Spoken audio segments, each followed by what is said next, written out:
ಎಲ್ರಿಗೂ ನಮಸ್ತೆ. ನಾನು ನಿಮ್ಮ ಪ್ರೀತಿಯ ನವ್ಯ ವೀರೇಶ್. ಹಾಳಾದ ಕನಸುಗಳು ಗೌರವ ಎಂಥದ್ದು. ಭವಿಷ್ಯದ ಕನಸುಗಳನ್ನಿಟ್ಟುಕೊಂಡ ಯುವಕ ಸಾಫ್ಟ್ವೇರ್ ಇಂಜಿನಿಯರ್ ಆಗಿ ತನ್ನ ಜೀವನವನ್ನು ಶ್ರೇಯೋಮಟ್ಟಕ್ಕೆ ಒಯ್ಯಬೇಕೆಂಬ ಆಸೆ ಇದ್ದವನು. ತಾನು ದುಡಿಯುತ್ತಿದ್ದಷ್ಟು ಸಂಪಾದನೆ ಸರಿಯಾಗಿತ್ತು, ಆದರೆ ಆನ್ಲೈನ್ ಬೆಟ್ಟಿಂಗ್ ಎಂಬ ಮಾರಕದ ಜಾಲಕ್ಕೆ ಸಿಕ್ಕಿ ಆತನ ಬದುಕು ಸಂಪೂರ್ಣ ಹಾಳಾಯಿತು. ಇನ್ನು ಆನ್ಲೈನ್ ಬೆಟ್ಟಿಂಗ್ ಅಂದರೆ ಏನು? ಇಂಟರ್ನೆಟ್ ಬಳಸಿಕೊಂಡು ಕ್ರಿಕೆಟ್, ಫುಟ್ಬಾಲ್ ಅಥವಾ ಕ್ಯಾಸಿನೋ ಅಂತಹ ಅವುಗಳ ಅಥವಾ ರಿಯಾಲಿಟಿ ಶೋಗಳ ಫಲಿತಾಂಶಗಳಕ್ಕೆ ಬೆಟ್ಟಿಂಗ್ ಅಂತ ಕರೀತಾರೆ. ಇವಾಗ ಫೋನ್ಗೆ ಒಂದು ಆನ್ಲೈನ್ ಬೆಟ್ಟಿಂಗ್ ಮೆಸೇಜ್ ಬರುತ್ತೆ. ಲಿಂಕ್ ತೆರೆದು ಲಾಗಿನ್ ಆಗಿ ಈಸಿಯಾಗಿ ದುಡ್ಡು ಗಳಿಸಿ ಅಂತ ಲಿಂಕ್ ಬರುತ್ತೆ. ಆದರೆ ನೋಡಿ, ಸುಮ್ಮನೆ ಇರೋಕ್ಕಾಗತ್ತಾ? ದುಡ್ಡಿಗಾಗಿ ಅಪಹಪಿಸಿದ ಇಂಜಿನಿಯರ್ ಲಿಂಕ್ ಮೇಲೆ ಕ್ಲಿಕ್ ಮಾಡಿದರು. ಬೆಟ್ಟಿಂಗ್ ಭೂತ ಇವರನ್ನು ನಿಧಾನವಾಗಿ ಆಕ್ರಮಿಸುತ್ತಾ ಹೋಯಿತು. ಮೊದಲು ತನ್ನ ಬಳಿ ಇರುವಂತಹ ಹಣವಷ್ಟೇ ಪಣಕ್ಕಿಡುತ್ತಿದ್ದ, ಆದರೆ ಬರುತ್ತಾ ಬೆಟ್ಟಿಂಗ್ ಅನ್ನುವಂತಹ ಕ್ರಿಕೆಟ್ಗೆ ಸಾಲ ಮಾಡಲು ಮುಂದಾದ. ಈ ಹುಚ್ಚು ವಿಪರೀತವಾಗಿ ಕೊನೆಗೆ ಸ್ನೇಹಿತರ, ಸಂಬಂಧಿಕರು, ಕೊನೆಗೆ ತಾನು ನಂಬಿರುವಂತಹ ವ್ಯಕ್ತಿಗಳಿಂದಲೂ ಸಾಲ ಮಾಡಿ ಬೆಟ್ಟಿಂಗ್ಗೆ ದುಡ್ಡನ್ನು ಹಾಕಿದ್ರು. ಪರಿಣಾಮ ಸಾಲದ ಹೊರೆ ಜಾಸ್ತಿ ಆಯಿತು. ಸಿಕ್ಕಲ್ಲಿ ಸಾಲಗಾರರು ಹಣಕ್ಕಾಗಿ ಪೀಡಿಸ್ತಿದ್ರು.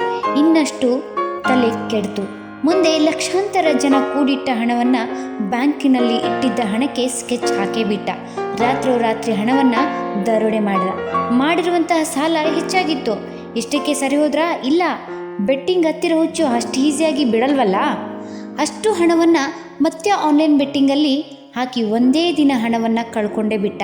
ಆದರೆ ಪಾಪಿ ಆದರೂ ಗಾದೆ ಮಾತಿನ ಥರ ಚಿರಾಯು ಅಲ್ವಲ್ಲ. ಈಗ ಪೊಲೀಸರು ಜೈಲಲ್ಲಿ ಕೂಡಿ ಹಾಕಿದ್ದಾರೆ. ಆ ಪುಣ್ಯಾತ್ಮ ಜೈಲಲ್ಲೂ ಬೆಟ್ಟಿಂಗ್ ಆಡ್ತಿದ್ದಾನೆ ಏನೋ ಗೊತ್ತಿಲ್ಲ. ಸ್ನೇಹಿತರೆ, ಇದು ನಿಮಗೆ ತುಂಬ ಲೇಸಿ ಆಗಿ ತಗೋಬೋದು, ಆದರೆ ಇದು ಸತ್ಯವಾಗಿ ನಿಜವಾಗಿಯೂ ನಡೆದಂತಹ ಘಟನೆ.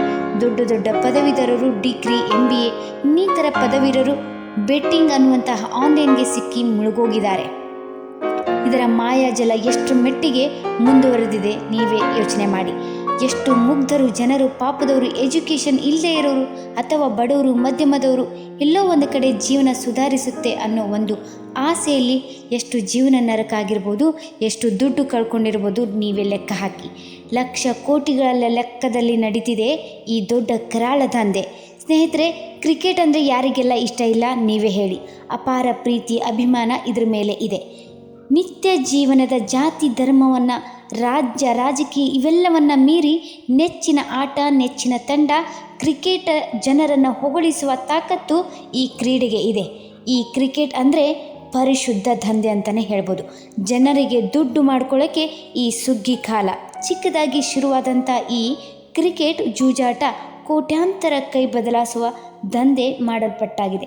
ಗಲ್ಲಿ ರೌಡಿಗಳಿಂದ ಹಿಡಿದು ಮಾಫಿಯಾ ಡಾನ್ಗಳವರೆಗೆ, ಪೆದೆಯಿಂದ ಹಿಡಿದು ಉನ್ನತ ಅಧಿಕಾರಿಗಳವರೆಗೆ, ದಿನಗೂಲಿ ಕಾರ್ಮಿಕದವರೆಗೂ, IAS ಆಫೀಸಿಂದ ಹಿಡಿದು ರಾಜಕೀಯ ನಾಯಕರವರೆಗೂ ವಿಸ್ತರಣೆಯಾಗಿದೆ. ಯಾಕಂದರೆ ಇದರಲ್ಲಿ ಅಪಾರ ಹಣದ ಅರಿವಿದೆ. ಒಂದು ಅಂದಾಜಿನ ಪ್ರಕಾರ ನಮ್ಮ ಭಾರತದಲ್ಲಿ 14 ಕೋಟಿ ರೆಗ್ಯುಲರ್ ಆಗಿ ಬೆಟ್ಟಿಂಗನ್ನು ಆಡ್ತಾರೆ.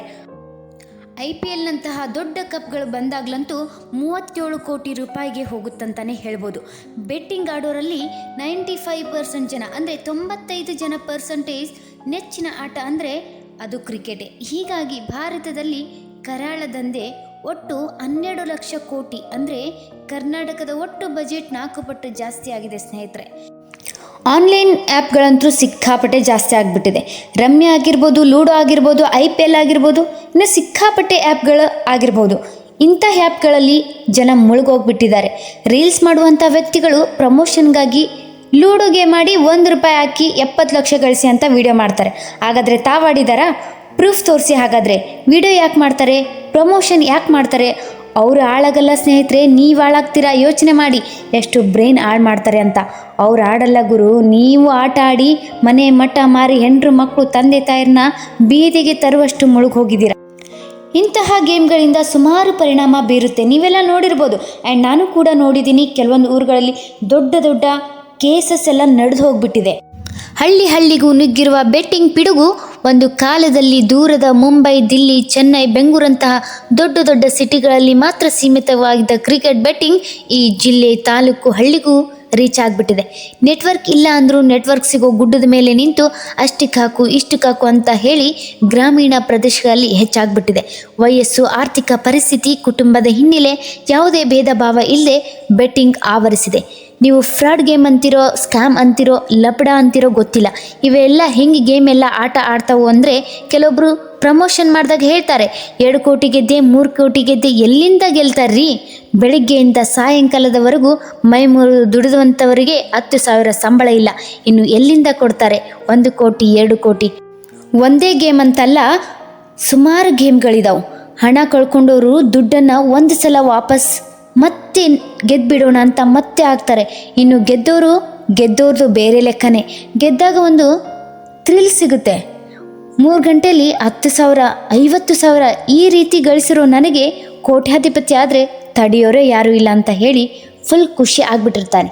ಬಾ ನುಗ್ಗೋಣ ಅಂತ ಹೇಳಿ, ನೋಡು ನಾನು ಆಗ್ತೀನಿ ಅಂತ ಹೇಳಿ ಇರೋ ಬರೋ ಹಣ ಒಡವೆ ಗೂಡ್ಸಿ ಗುಂಡಾರ ಮಾಡಿ ತಗೊಂಡು ಹೋಗ್ತಾನೆ. ಎಲ್ಲವನ್ನ ಬೆಟ್ಟಿಂಗ್ ಕಳ್ಕೊತಾನೆ.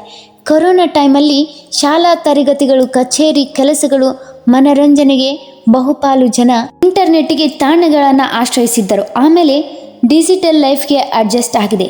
ಶಾಲಾ ವಿದ್ಯಾರ್ಥಿಗಳಿಂದ ಹಿಡಿದು ಹಿರಿಯ ನಾಗರಿಕದವರೆಗೆ ಬೆಟ್ಟಿಂಗ್ ಮಾರುಕಟ್ಟೆಯಾಗಿ ವಿಸ್ತಾರವಾಗಿ ಒಳ್ಳೆ ಬೆಟ್ಟಿಂಗ್ ಕಂಪ್ನಿಗಳು ಮಾರ್ಕೆಟ್ಗೆ ಓಪನ್ ಆಗಿವೆ. ಇದರಿಂದ ಆಗುವಂಥ ಪರಿಣಾಮ ಅನಾಹುತ ತಡೆಗೆ ಕಾನೂನು ಚೌಕಟ್ಟು ತರಬೇಕು ಎನ್ನುವ ಕೆಲವರ ಒತ್ತಾಯ ನಮ್ಮ ಒತ್ತಾಯ ಕೂಡ ಹೌದು. ಮ್ಯಾಚ್ ಫಿಕ್ಸಿಂಗ್ ಪ್ರಕರಣಗಳ ಗಂಭೀರ ಅಪರಾಧಗಳನ್ನು ಗಮನಿಸಬೇಕು. ಅವುಗಳನ್ನು ಕಾನೂನು ಅಡಿಯಲ್ಲಿ ತರಬೇಕು. ತಪ್ಪಿಸ್ತನ ಸ್ಥಳದಲ್ಲೇ ಕಠಿಣ ಶಿಕ್ಷೆಗೆ ತರಬೇಕು ಅಂತ ತಜ್ಞರು ಹೇಳುತ್ತಲೇ ಬಂದರು. ಬೆಟ್ಟಿಂಗ್ ಕಾನೂನುಬದ್ಧಗೊಳಿಸಬೇಕು ಅನ್ನೋ ವಾದ.